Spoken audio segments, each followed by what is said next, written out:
Brad Todd is the senior advisor for Governor Rick Scott. Boy, your life has been interesting recently, I would imagine. It has.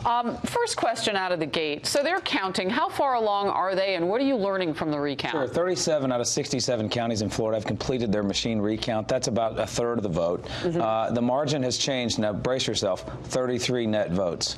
Governor Scott still... Not percent. No, not percent. That'd be breaking news off the charts. Not 3,300, 33 net votes.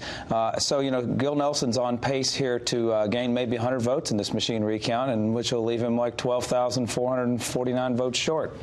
You hear about how expensive this process is, but the law said that it could be done, should be done. Is it worth the process of having voters look at this and doubt the validity of their own votes? Well, we're in a machine recount now. Every vote that was cast legally is going to be put back through the machine reread. We'll be done with that tomorrow at 3 o'clock. Is there anything else coming? Well, you can go to a manual recount after that, but tomorrow at 3 o'clock, Bill Nelson is going to have a decision to make. You know, he's been in politics since I was 2 years old.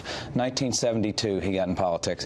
He's done a lot of things he's proud of. He has to decide if he wants to end his career with something he's not proud of, which is to drag the state further and longer through this process when the outcome is very clear. Is it clear to everybody? I know you're talking about a machine count now, and I just want to drill down on that 33 net votes. How do you know that? Because we've had observers in every county as they've completed it. And so that's the current tally. But, you know, the outstanding margin between Bill Nelson and Governor Scott is so stout. Bill Nelson's own lawyer has previously called margins smaller than this insurmountable. He said that the loser, the person behind by less than Bill Nelson is behind, should graciously concede. So that's the question Nelson has to face tomorrow at 3 o'clock. Yeah. Well, Nelson's paying his attorney, so he has to say nice things about his client, I would imagine, right? Isn't that how that works? Let's talk about this election supervisor. I think it's interesting that Democrats have supported Brenda Snipes so much when it was their side of the political aisle in primary season, which was really damaged by some of the illegality that we know that she engaged in. Well, she has repeatedly engaged in illegality and failed to follow Florida election law. She is elected as a Democrat. Florida is one of those states where the election supervisor is elected at the ballot, and Brenda Snipes is a Democrat, and she's been elected 4 times there in Broward County.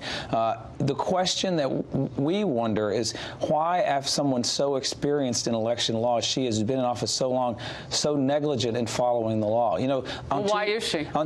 That's a great question. That's why we've been so vocal on this. Is there going to be an investigation into Brenda Snipes? Well, you know, there is an investigation today.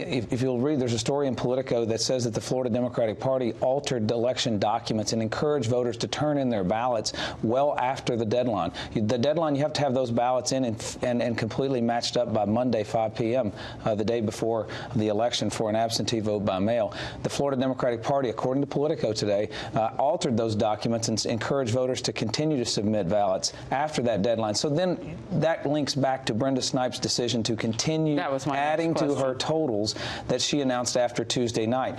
Now, the Democrats have encouraged people to continue to vote after Tuesday.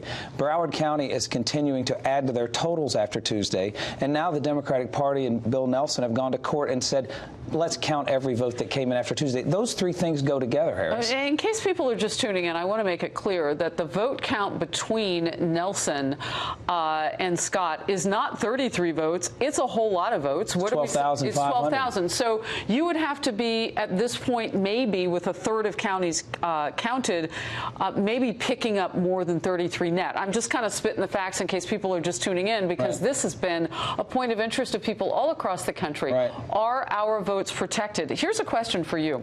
How long has Governor Scott known that there were problems with Brenda Snipes? Well, I think the whole state of Florida has known that Brenda Snipes has not been the most outstanding election administrator. Why didn't he fire her? He is very careful about his decisions on suspending or removing them. She works for the people of Broward County. She's elected by the people of Broward County. She's an elected Democrat there in Broward County. And Governor Scott believes that the will of the voters should be honored. He did send monitors to Broward County last June to try to supplement and make sure that her efforts were better this time. But you know, he believes in local control. And in Florida, elections are controlled at the local level by locally elected people. And now he's recused himself. He also did that in 2014. He did. Brad Todd, senior advisor to Governor Rick Scott, great to have you. I know you were calling him Senator-elect already, but we don't have the actual vote count. We'll get it. Hopefully in the morning. Tomorrow at 3 o'clock, Bill Nelson's got a choice to make. Thank you for coming in. Great to meet you.